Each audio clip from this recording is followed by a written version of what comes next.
What's up, guys? Welcome to episode 4 of Conversations with Chris. And today, oh boy, I've got Dr. James Beckett on the line. Now, he truly needs no introduction, but I will nonetheless provide the audience with a quick reminder of a little bit of his resume and legacy before we begin. Dr. Beckett is a statistician, he's an author, he's an editor, he's a publisher, and of course, he's the host of the Sports Card Insights podcast. He earned his PhD in statistics in 1975 from SMU, and then he became an associate professor. And around that time, he began issuing free baseball card price guides. Shortly thereafter, he began publishing Beckett Baseball Card Monthly. In the early 90s, he expanded to football, basketball, and hockey price guides under the Beckett Media brand. And it goes without saying, but these monthly publications were absolutely essential in growing, educating, and spreading joy throughout the hobby. And they continue to be highly regarded around the world to this date. Now, Dr. Beckett sold his company in 2005. He remains, however, an incredibly important leader and figure in the hobby. So, thank you, Dr. Beckett, for coming on the show. Well, thank you, Chris. I'm just going to bask in that overly glowing introduction. I'm semi-retired now. I love the hobby, and I love what you're doing, and it's a lot of fun to be involved back as a hobbyist compared to being in the thick of it as a business. It really got to be a business toward the end of my regime at Beckett Publications, and the Beckett Media guys have taken it and run with it. But I'm fine with just being a regular old hobbyist with some stories to tell now. Well, that's why we love your podcast. And okay, so you mentioned that you're semi-retired right now. And that's actually a great segue to my first question for you. So on the very first episode of Sports Card Insights, which was published July of last year, not too long ago, but the very first episode was sent to me by a hobby friend, and I've been listening ever since. But here's the thing. The description of your podcast says, quote, Dr. Beckett unretires to share sports card stories, analyses, opinions based on 6 decades of intensive experience. Okay, so here's the first question for you. What was it about the hobby that made you unretire? You unretired. What about it made you unretire in the summer of 2019 and enter this podcast landscape? Well, I can see you're a wordsmith, Chris, but basically the last number of years, I really had been retired from really having any kind of public face. I had a non-compete with Beckett Publications, and I overly honored that, I'm sure. So I don't want to compete with my old company. They do a fine job, and I've still got lots of friends there. But over the last 5 years or so, I have had an annual hobby dinner where I've invited people in town and some people out of town to come. In fact, it's been a couple of dinners. So one is a vintage dinner and one is a modern dinner. And if you listen to the podcast, that was back in January. Well, I've done that for 5 years. In the last couple of years, I think 2 years ago what would it be? 2.5 years ago, I started first floating the idea of me being a little more active and maybe doing something like a podcast. Then 1.5 years ago, I for sure brought it up. And it was, that's kind of interesting. But that was it. Yeah, 1.5 years ago. 2.5 years ago, I brought it up. 1.5 years ago, I said, I'm really thinking about doing this. And nobody shot it down, but they thought it'd be too much work. Well, that's just the challenge I needed. I thought, I don't know if it'd be that much work. If all these people in the room think they would listen and they like it and they'd like to be guests. So I'm an avid podcast listener, and I can see that. And so I kind of figured out that, if I did it and I did short form, it'd be more consistent with my personality and the kind of stories I'm going to tell. So I jumped out. So I kind of formulated what I was going to do. And then last July, like you said, I started. And many of those people who are in the room who encouraged me have already been guests. Well, I'm glad they did. And they have made for terrific guests. In fact, you've even uploaded certain clips from those hobby dinners that are some of my favorite episodes. But I have to zoom in a little bit here. because the spirit of the question that I really want to see if I can get from you, maybe I'm even fishing for an answer a little bit here, but was it something about the hobby, that made you say, maybe it's time for me to lend my voice in a more direct way to the hobby again? Was it that you saw something in the hobby that you felt like you had a unique expertise that you could speak to? Was there an energy coming through the hobby that sort of sucked you back in and it just rekindled some of the hobby passion? Was it maybe none of those things? Was it just kind of people came to you and said, hey, I think you should start doing this, and then you said, I maybe I do have a duty to do this? Like, how did that work? It wasn't what you said. I mean, that doesn't sound unreasonable, but that wasn't it. No, I just was thinking, am I going to do an autobiography, or am I going to blog or something? And I just thought, I'm listening to all these podcasts. That sure is an easier format to deal with. So I just floated around, but I thought I don't want to do a Me Too type thing. So, and I don't, and I'm so I'm not saying I was born being linear, but I'm kind of a linear processor. And so give myself permission to not be linear, to be less structure, and to be episodic, that it's not where you don't need to listen to every episode and they jump around. I'm very systematic normally. So I gave it a lot of thought, but it wasn't based on what was going on in the hobby, although that would have been a good reason. But it was way in the works before that, because it actually was my age, I think. I thought I've been gone long enough that I'm not going to step on anybody's toes. I'm not going to be an authoritative voice about anything except me.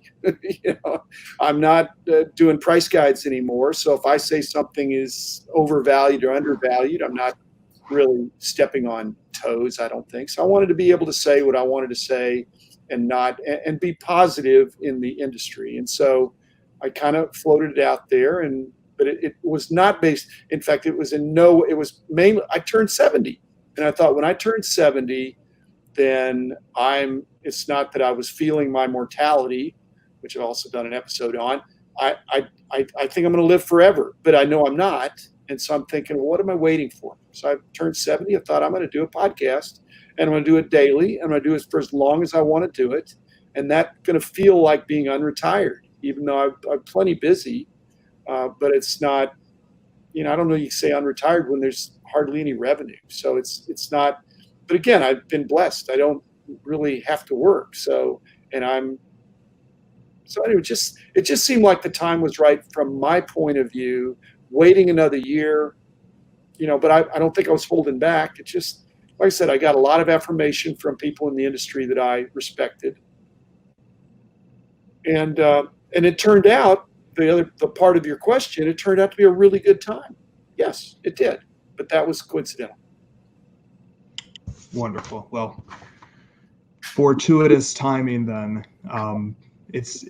Sports Card Insights has definitely been a guide, I can tell you, for a lot of people who needed your voice again in the hobby. So next question I have for you. This is a question I think a lot of people in the hobby think a lot about. I know I do, and it's got pretty big implications if you kind of think about what this means for the hobby. And so here's the question. Why do people love to collect cards? Why? Well, I think there's maybe even a collector gene. There's shows about hoarders, and I'm not going to go that far, but people like to have stuff to be proud of. And so it needs to be, if it's tangible, if it's it used to be that your card collection could fit in a drawer or in a closet. Now you need a public storage for some people. So it's whatever you make of it. So the fact that a hobby that you can pick up when you want to and put it down when you want to, it's people are collecting things, and I think it's the best thing to collect, because you can collect at a low level or at a high level. If you're super wealthy or not wealthy at all, there's a place for you to enjoy. And on that note too, there's levels, and then you can collect if you want to in a very, private fashion. People, if you wanted to, people could never even find out that you're a collector. You could just do it quietly, or you could be very involved in the community and people could know you and you can share your passion and things like that. What do you think it is about sports cards that makes them so eminently collectible for people like you, for people like me? Well, what the first part of what you said demonstrates that you can be an introvert or an extrovert and enjoy the hobby. So that nobody's excluded from that. And then the on the field thing, that used to be the narrative that was so prevalent, but the COVID situation has proven that even when there aren't sports going on, to bring that dynamic element, which I think is important, but it's maybe not as important as what we had thought, because without it, cards are still going up. But it's kind of the eternal optimism of your home team that, I'm here in Dallas. Well, the Cowboys are going to win the Super Bowl this year. We're convinced. And when you lived in Chicago, you were convinced that the Bulls were going to win. You actually were right, 6 out of 8 or something. But there's an optimism about your team generally, or even if there's a pessimism, it's you're still tracking with it. And so whether or not baseball, whatever baseball does this year, baseball cards are still going to be collectible. Now they could be more or less collectible. I'm not one that says that card prices have to go up and up and up and they'll never go down, because that I don't believe is the case, and I hope it's the case, but it's not. I mean, cards have gone down in my lifetime, but they've mainly been on a trajectory up. You have 6 decades in this hobby. Is there any moment over the course of those 6 decades that resembles the moment that we're in right now?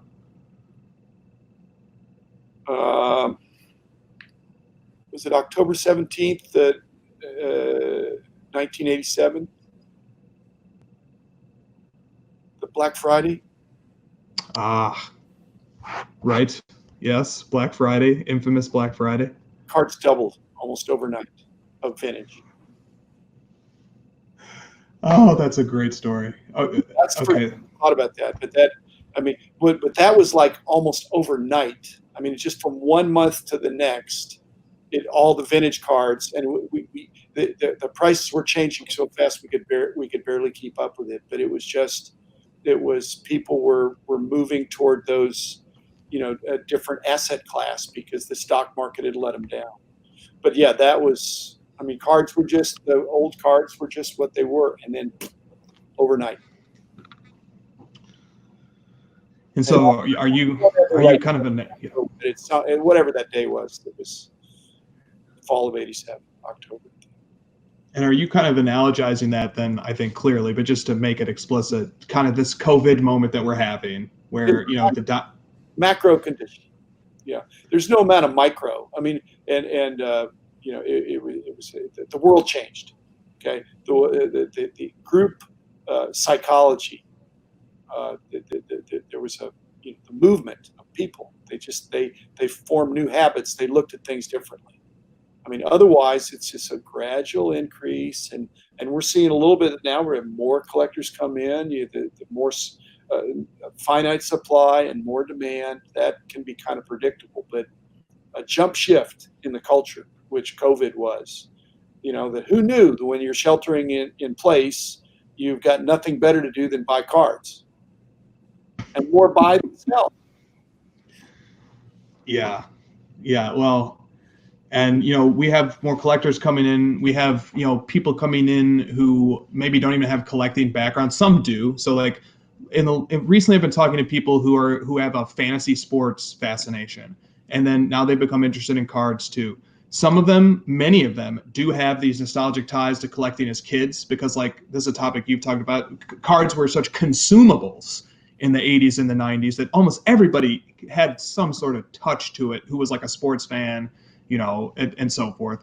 And so a lot of people have that connection, but people are coming in and they're just looking at cards as like purely as assets. And like one of the things that I think about when I hear people talk about that is like maybe when they first start looking at cards, they're just looking at them as assets. But once you get a slab in your hand, and once you have a card in your hand, and maybe you display it, maybe you look at it, maybe you like to track its movements, maybe you develop a connection with the player that you're collecting or the set, it can transform into something more very quickly. And you can even see people transform into collectors, even if they didn't come in for the purpose of collecting. Maybe they came in for the purpose of, quote unquote, investing. What do you think about that? Do you think that, the people who are coming in and maybe they're flippers, maybe they're investors, are these people convertible to collectors? If not, what does that foretell for the hobby? Maybe you could give some thoughts on this topic. Well, I hope they are. I mean, I'd say you're doing your part with your podcast. I'm trying to do my part with mine. There are plenty of other really good podcasts out there. So if people come in and they think it's easy money, I did a new money, old money, but it's basically the easy money is the negative. If people come in and think it's no brainer, just buy something and then sell it for more. That's they've got to get educated, and part of that education is understanding what's fun about it. And it's like, I'm quoting you, it's the thrill of the chase. That's, it's not about going into a grocery store and just picking out the ones that you want. The tricky thing is finding stuff that's not in the store, that's off the beaten path, that you're willing to go to a car dealership to pick up, to essentially have a three-way trade for a car. But, how many lottery tickets would you buy, Chris, if the losers could be redeemed for 10% less than what you paid when they're losers? I mean, that's what we're seeing. You have a chance to really win something big, and if you don't, this card, and again, if it's slabbed, if you drop it, it's not damaged. Actually, you probably could damage it a little bit, but you get it reslabbed. But they're not that fragile when they're slabbed, and it actually gives the psychology of permanence of something being slabbed. And if it's a 10 or 9.5 or something,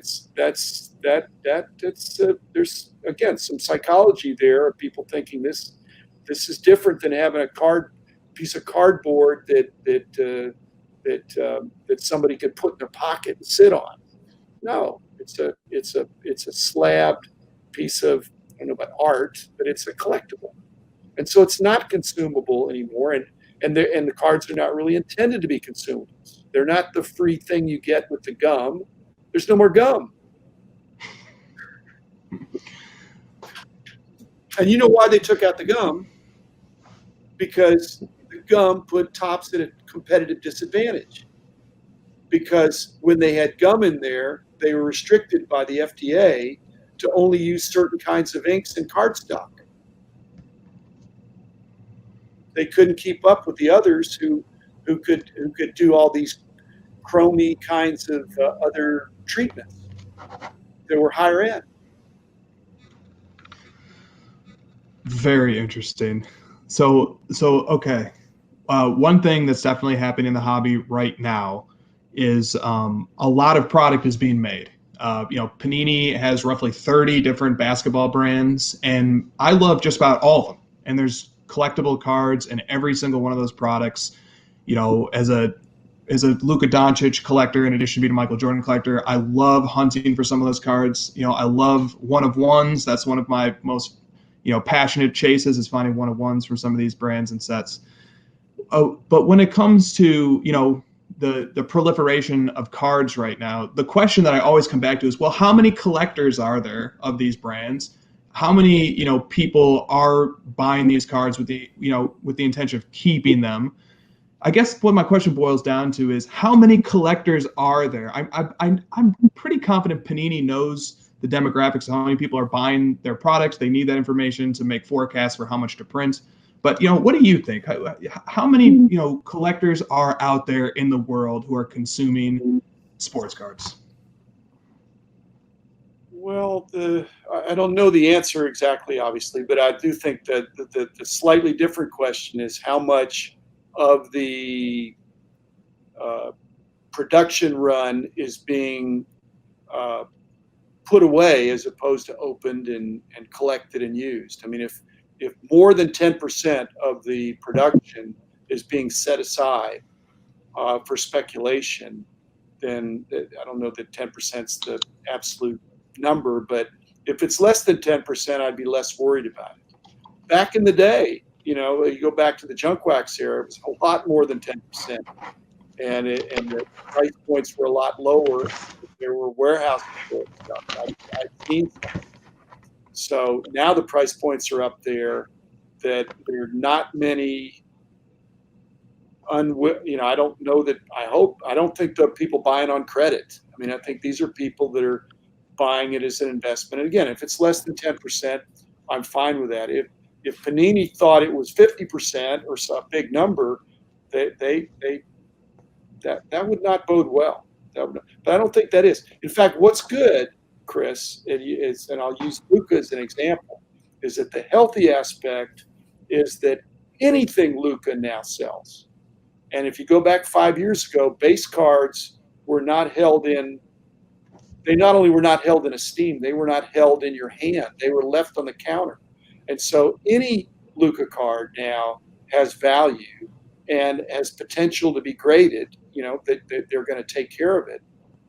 And it's one of the reasons why these grading companies, my old one included, is so backlogged.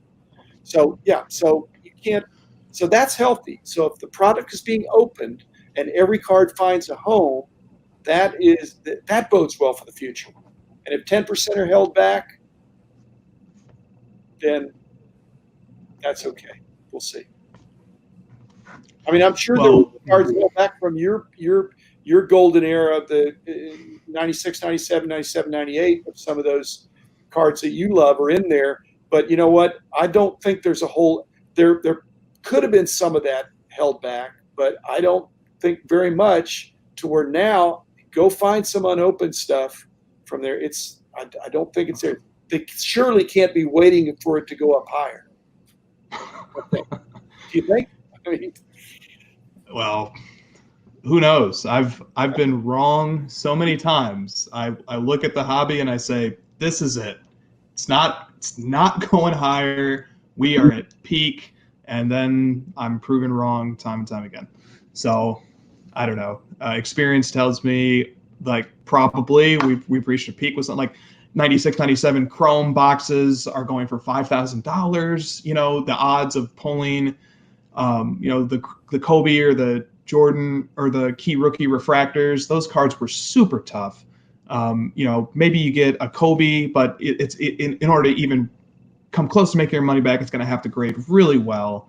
And the centering was an issue. Surface discoloration was an issue. So clearly, as a value proposition, these boxes at the prices that they're at are not meant to be opened, which makes it tough. But eventually they have to be opened. And basically it's the episode I did on gambling, Are You a Gambler? Basically, I'm kind of redefining gambling in a sense, not the toxic form of the compulsive gambler, but it's gambling if you're participating in a 50-50 or something that's close to 50-50. Then you might win, you might lose. I want to get a much higher expected value on what I'm doing. And so, I've read, again, this is probably not something that most people want to read, but if you even read the summary of it, the Black Swan book by Nicholas Nassim Taleb, I don't know if you've read that, but it's all about, I'm, kind of giving away free secrets, but basically it's about recognizing asymmetric reward patterns, that you can bet a little bit and you might lose a little bit, but in the off chance that you win this huge amount, so that the expectation is that you will. The most common outcome is that you will lose. You will probably lose, but if you win even once, it makes up for all the losses. But again, you've got to be able to sustain those losses, and that's, enough said on that. I'm just saying some of these card situations are such that applies. But not really if you bought, because if buying one box is a good deal, then you should just buy them all. I mean, that's what the economic theory would suggest.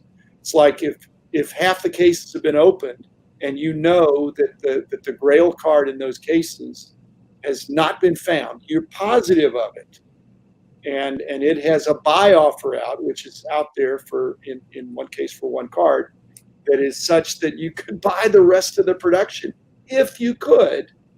Well, you would think the odds would be to buy as much as you can at a certain price. And I'm a big believer in, you can't just say something's hot.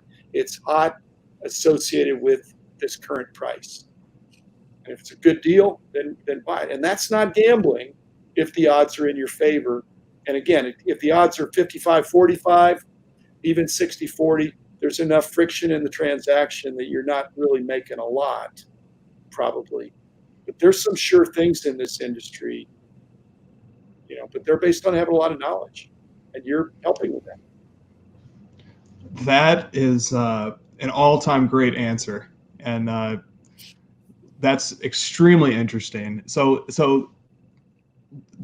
just was one last thing on this topic, and then we need to move on. But so Panini just released their first off the line boxes of National Treasures, 2019-20 National Treasures basketball, maybe the most anticipated product of the whole year. They did a Dutch auction. They started it at $30,000 and they ran it down to $7,500, and it appears that the item sold out at $7,500 at the basement price. We're not exactly sure when it sold out, but the website displayed that it sold out at that price. If you look at the secondary market now, those boxes are selling for between $10,000 and $12,000 on the secondhand market.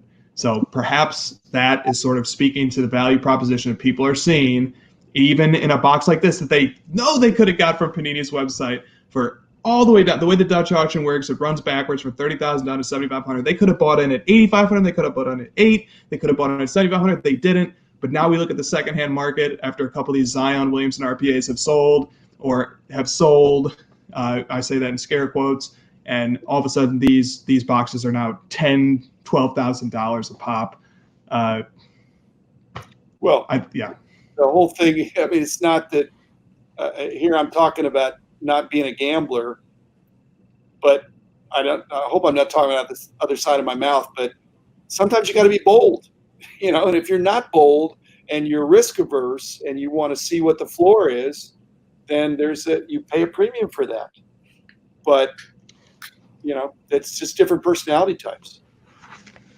Well said. Okay, so changing gears here. I want to talk a little bit of history with you. I want to talk about the methodology that you guys use to set prices with your Beckett price guides. And I've often wondered this. I know a lot of collectors have often wondered this. What were all the factors that were considered when you guys were issuing your price guides and when you were setting prices? Like it's pretty well known that you guys collected survey data from trusted sources, and that makes a lot of sense. But did other factors come into play? Did you guys say, look, Hakeem Olajuwon just won his second straight championship here. That's probably gonna impact his prices. Maybe we can get out ahead of that.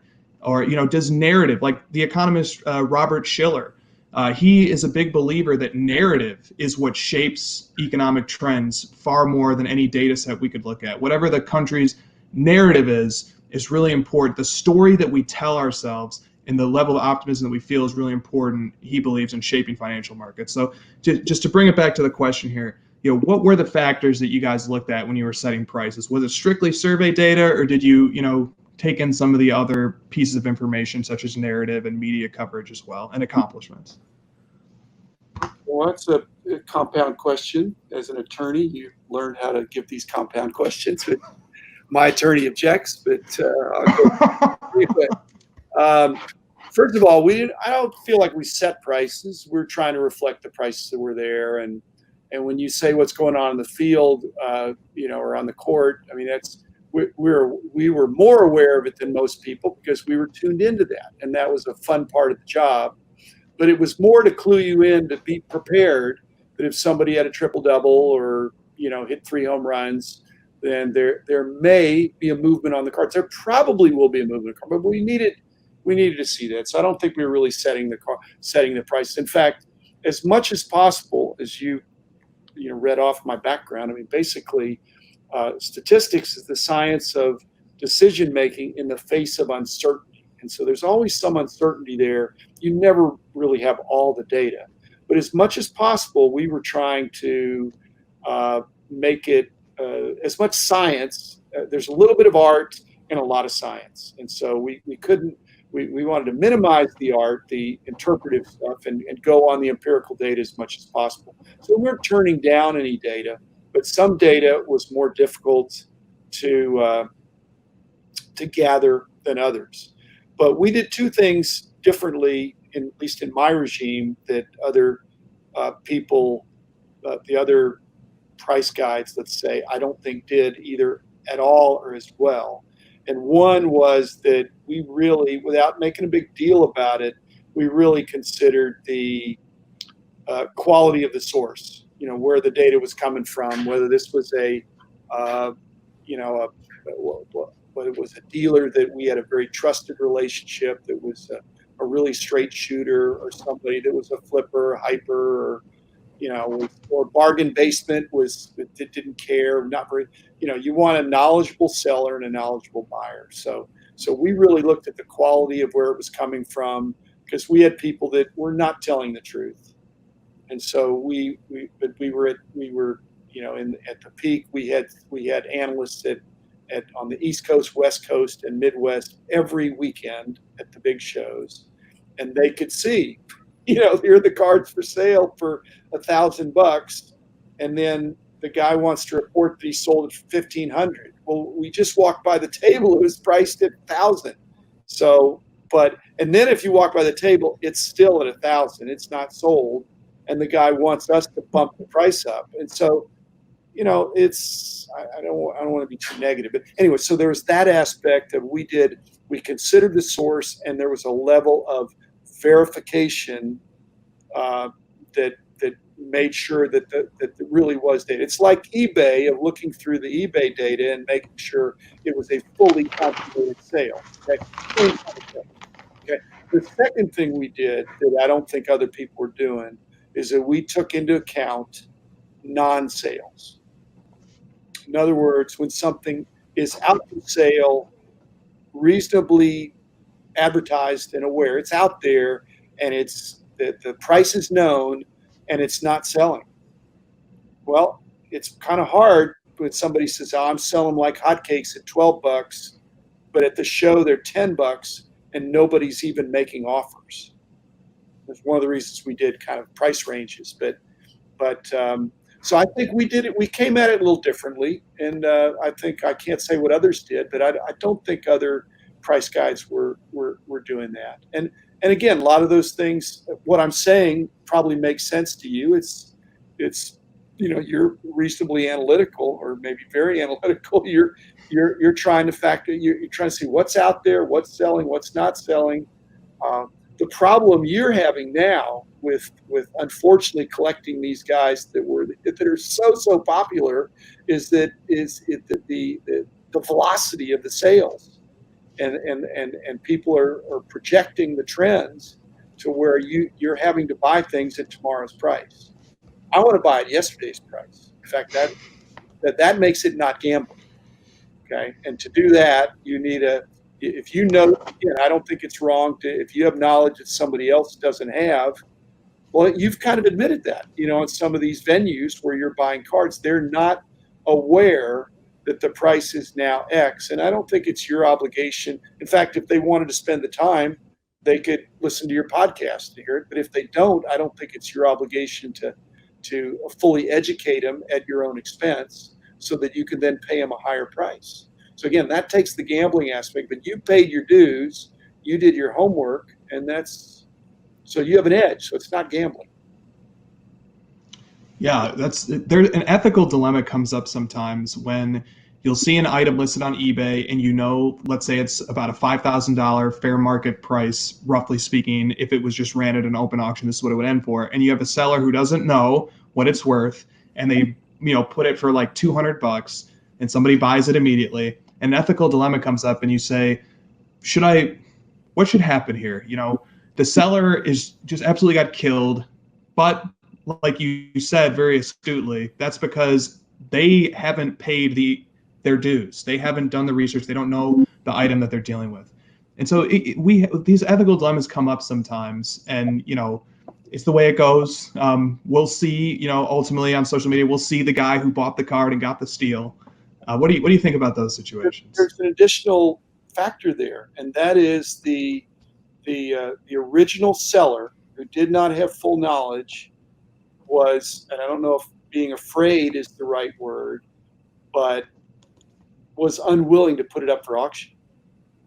That's what the person could have done. I'm not sure what this is worth. I'm going to put it at auction. But no, they're thinking, if I put it at auction, it might go too cheaply. And in fact, it might go too cheaply if they have very low feedback and people think, well, and again, at $200, you could tell them, but if that's a $5,000 card, there are going to be people that say, I'm going to be flushing $200 down the toilet because I'm never going to get this card. So there's a lot more at play there. But again, if the person put it up for auction, problem solved. They were unwilling to do that. They wanted to take the $200 sure thing.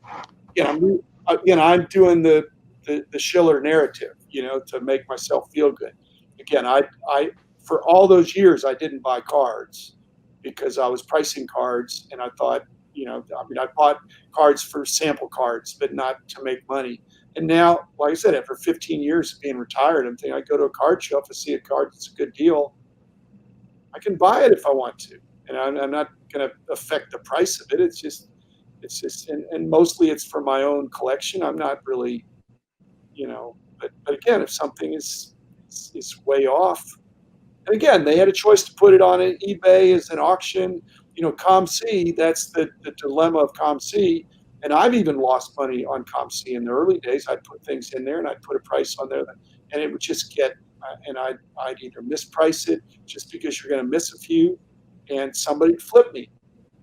Okay, well, now ComC has the option, if you're not sure of the price, which is a pretty good card, you can run it through their auction, or PWCC or ProSteam. So somebody putting a fixed price item on eBay, that's at their own peril. Very, very interesting. So I don't know what your opinion is. I don't want to turn the tables completely, but I'm going to do something on price changing etiquette, of what, although etiquette sounds too proper of a word, but I mean, just what do you do in those kind of situations? A whole bunch of them, that people, it depends on which side of the table they're on, what they think is right or wrong. If it's their card or their steal or their buy, but there's some wrong things that are wrong. If somebody asks you, if they say, I got this Jordan card, I'm going to put it on eBay, and I was thinking about putting it on for $200. What do you think, Chris?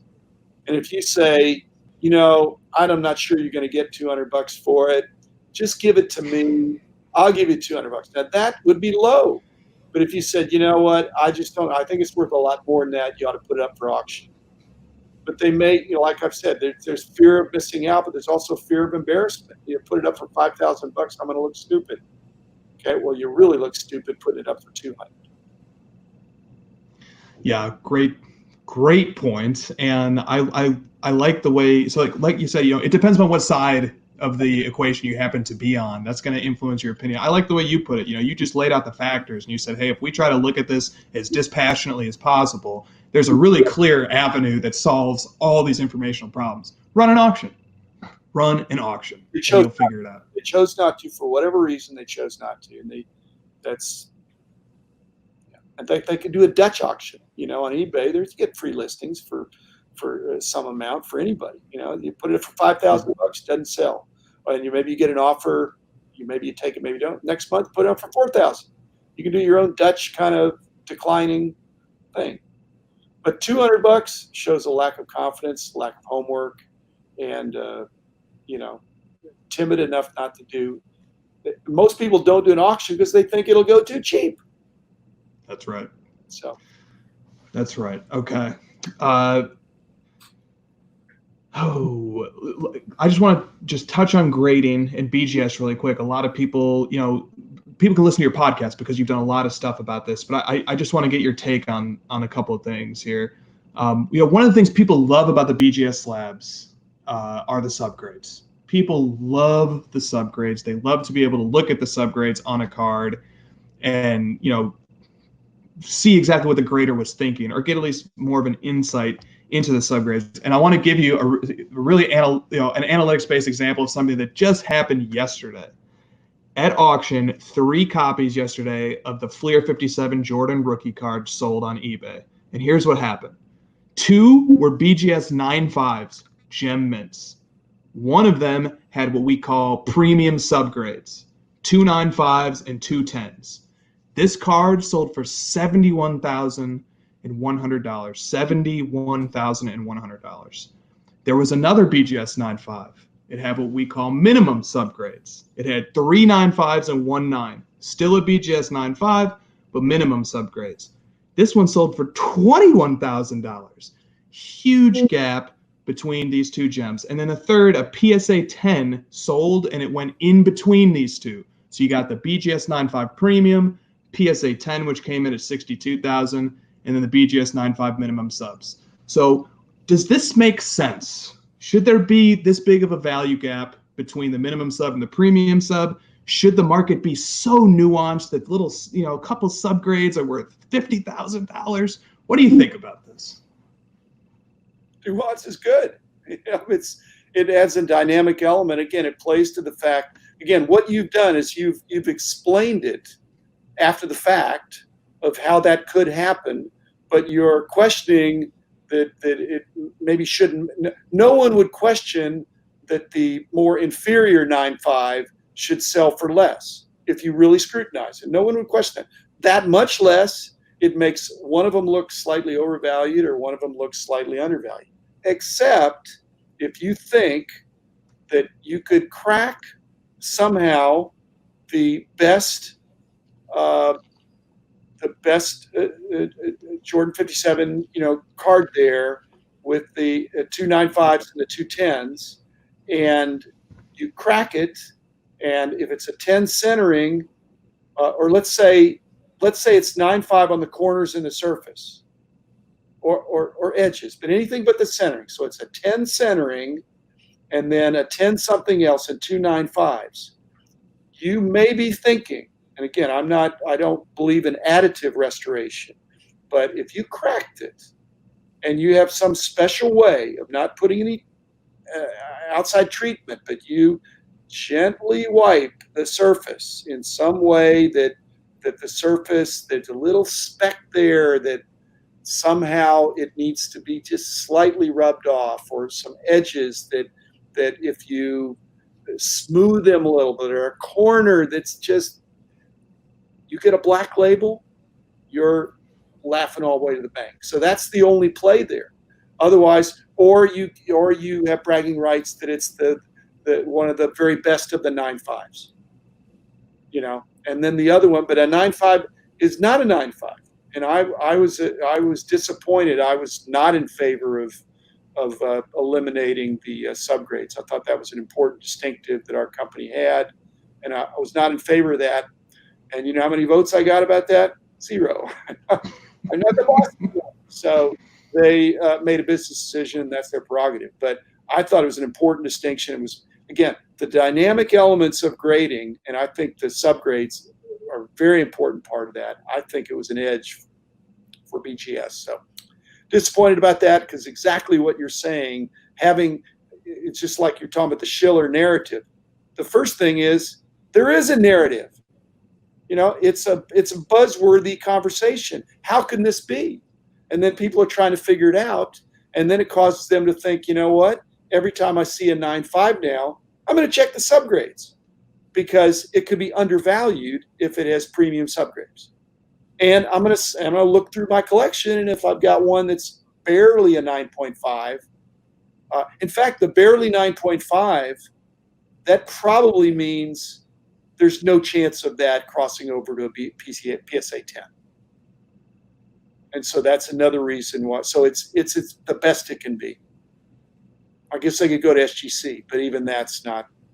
So there are people playing the reslabbing crossover games, and again, to me that's a sign of a healthy hobby. It's people.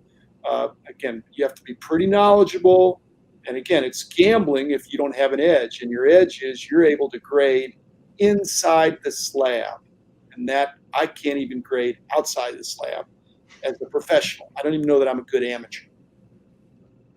But that's a skill that's really valuable.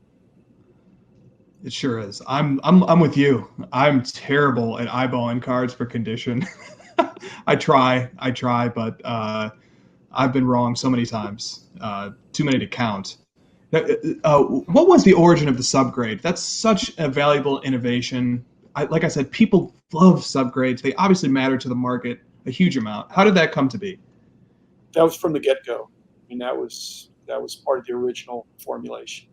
I remember, Grant for sure, Dan, Mark Anderson. I don't know who to give the exact credit for it. I know I spent more time with Grant than the other guys on that, but we were, they kind of huddled up, and then, but yeah, those were the dimensions, kind of the accepted dimensions of grading, and to do it more scientifically, to bring more science to it was the ethos of our company, not just looking at it, oh, it's a 9, which is nothing wrong with that. Yeah, well, and it speaks to the credibility, to go back to a theme we've been harping on, of the grade, that you can see the different components and the different levels that it was graded on among the 4 subgrades.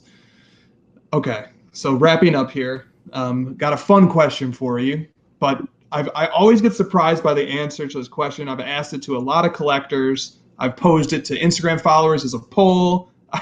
To me, the answer to this question is really obvious, but like to lots of people, they surprise me every time. I wonder what you think about it. What do you like better, collecting sports cards or watching sports? Collecting sports cards. I think it's basically. I mean, I love. If I had X dollars, I'm gonna actually do an episode on this. But if I had X dollars to spend, would I rather buy a card, an unopened something, or a conglomerate collection? I'd probably pick the collection for the same amount of money, because then I'd look through and I'd see, and I wouldn't know what was going on. With a box, you have a kind of an expectation what's there. With a card, you know exactly what you're getting. So I'm more of a collector to open up a shoebox and not know what's in it. That's a lot of fun for me. So that's better than watching sports. But I'll go one better to answer your question. Have you had other people answer this question?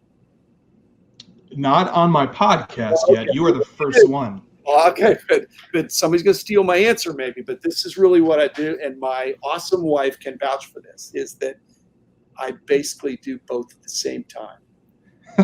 Basically, when there's sports on, when I'm watching TV, and my wife has some interest, she loves the Cowboys and some other kind of stuff, and the Mavs and stuff. She's a sports fan. But when we're watching TV in our TV room, I'm usually going through a box of cards at the same time, because, and I'll pay a lot more attention in the fourth quarter, but in the game. So I'm doing cards and watching sports on TV. Now, obviously, if I'm at the Mavs game, I can't really. I'm not collecting cards, but and I love going. And basketball is the only season tickets I've kept. The others I've given up just because it's. But basketball is a lot of fun. It's never bad, because you always got Luka, and you've always got somebody else from the other team that's worth. Well, they're all worth watching. They're amazing athletes. So so basically, I don't have to choose. I do cards, and when I'm watching sports on TV, but if I had to choose one, it's cards. To me, that's the answer as well. But would it surprise you to know that the results have pretty consistently been 50-50? And even like some really big collectors who have amazing collections and who love the hobby, when I ask them, what do you like better? You like watching sports or collecting better? They're like, well, I like watching sports better, and they're like, their reasoning seems to be, if there weren't sports, then there wouldn't be cards. So therefore, we prioritize sports. Let me give you the analytical, not sociological, but basically it's proportional to the number of the size of their collection. If they have a small collection, then they probably would rather watch TV, because it's like fantasy sports. If they have a huge collection like I do, which I, unfortunately, just because I got all these cards from when I was, a really active collector and all that stuff. So I've got too many cards. So the more cards you have, the more you have to spend time with them. But if I had, like we were saying about the Michael Jordan, if I was limited to only Michael Jordan, then there's the limit to how much time you can spend with your cards. But I have hundreds of thousands of cards, and I have too many. I'm trying to have less. So I'm organizing the cards. So the more cards you have, the more time you have to spend organizing. And don't have a lot of cards unless you enjoy them. So if I bought a box of cards, I would delight in going through them. So most people wouldn't. They'd only look for, is there something great in there? And that's a form of collecting that I've got some great cards too, but good cards. I like good cards. I like great cards. I don't like terrible cards. I have cards that I discard that I give to charity. But there's a lot of cards that are going to find a home in somebody's collection. And that's why I like ComC, because I can just put a kind of a base card that's still a decent card and price it right. Let somebody fill in something in their collection. That's good. Indeed. Okay, last question. I ask this question of every guest, and I always will going forward. So it's only fair that I ask you as well. I've seen some guests on the show so far impressively maneuver out of this question, but it's just designed to be fun. But I totally get it if somebody doesn't want to answer. It can be a polarizing topic, so there's no pressure to answer this question. But the question is this: name one player or athlete who you think is undervalued currently, and one player or athlete who is overvalued currently.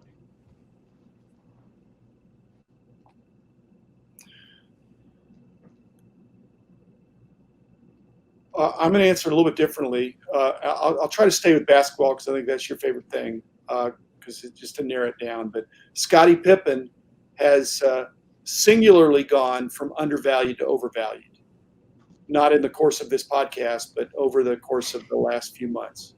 So I think Akeem Olajuwon, if you look at it, international hobby, is probably still undervalued, but less so. Charles Barkley, in spite of his braggadocio, really could back it up. But I could see that he could still be undervalued, just because I think that, again, in basketball, you get a bad rap if you were if you played in the 60s and you weren't on the Celtics, or if you played in the 90s and you weren't on the Bulls. So this counting championship rings is not fair, because it depends on who your teammates were. So let's see, an overvalued guy. I'm going to do an episode about this, and basically I've got to study up on some of the basketball analytics, but the basketball players that don't have the ball in their hands a high percentage of the time may be viewed eventually as overvalued right now, just because the fantasy and the advanced metrics is merging with the hobby to where that's why Trae Young has a good chance, but John Collins not so much, even though physically amazingly talented. John Morant, they're gonna give him the offense a little bit more. In fact, when he comes back, he basically could do, kind of seemed like he could do what he wanted to, but he was too respectful. So he is very overvalued if he doesn't assert himself in the fourth quarter and say, "This is my quarter. Give me the ball. Clear out of the way. I'm able to get into the lane on anybody, and I'm either going to finish or I'm going to dish." And so he could go from being overvalued. He could be overvalued if he doesn't say, "I own the fourth quarter." So I'm not really answering your questions. Your question. No. That's a great answer. Not necessarily fun for me, but it's okay. The audience loves it too when people give these answers, because it's just fun. A bunch of others, Shaquille O'Neal, again, like you say, the narrative. He's the gentle giant. He's not so gentle giant, but he was amazing. He changed the game. In fact, there's not this. So Penny Hardaway, it's not his fault that he got injured, but he was also amazing, but he was only amazing for 5 years or whatever. So is he undervalued or overvalued? His narrative is at his peak he was absolutely worth the price of admission. Very interesting. Do you have any thoughts on Zion Williamson? Zion just has to stay healthy, but I don't know. I mean, well, we're getting into the esoteric kind of basketball stuff, but Zion is going to get blocked. Other than his ferocious dunks, he is easy pickings for Porzingis. Porzingis is one of the best off-ball defender shot blockers in history. So if Zion gets close and is doing anything other than a power dunk, Porzingis is going to give him trouble because he's got 9 inches on him, something like that. So I think Zion's always going to be fun to watch, but I don't think he can dominate.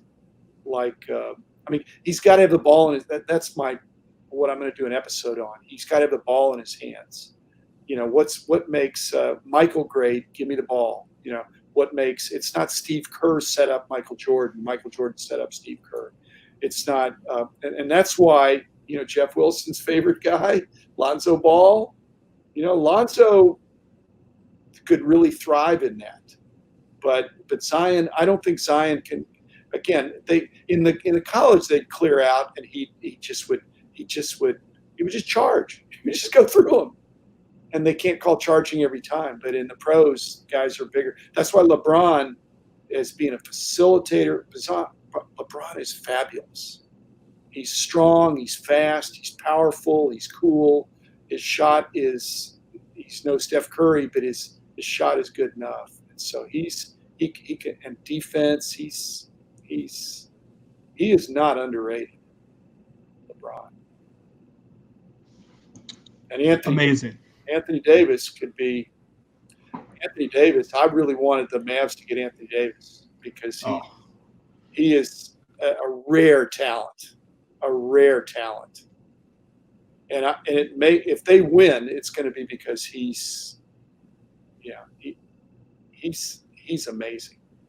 His year in college was one of the more dominant years. It just looked like he was playing a different level of game. Any rate, out of time, I think. We are. Great stuff. Enjoyed it. Thank you for asking provocative questions. Keep up the good work with House of Jordans. Thank you, Jim, for coming on. It was a great honor. Hope we can do it again sometime soon. Do it again. You bet. All right. Take care.